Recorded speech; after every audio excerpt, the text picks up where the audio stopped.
এ পর্যায়ে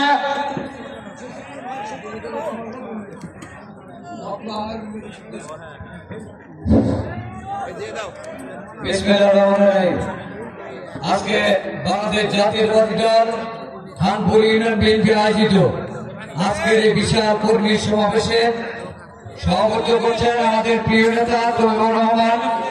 আজকের অনুষ্ঠানের প্রধান অতিথি আমাদের অত্যন্ত প্রিয় মানুষ, শেরপুর ধুনটের মাটি ও মানুষের নেতা।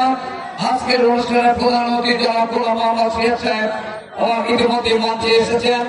এবার আপনাদের সামনে বক্তব্য রাখবেন আমাদের আরেকজন প্রিয় মানুষ, যিনি আগামী দিনের ভবিষ্যৎ, আমাদের জননেতা গোলাম মোহাম্মদ সিরাজ সাহেবের একমাত্র সন্তান, আমাদের শেরপুর ধুনটের মানুষের আশার প্রতীক। এবার আপনাদের সামনে বক্তব্য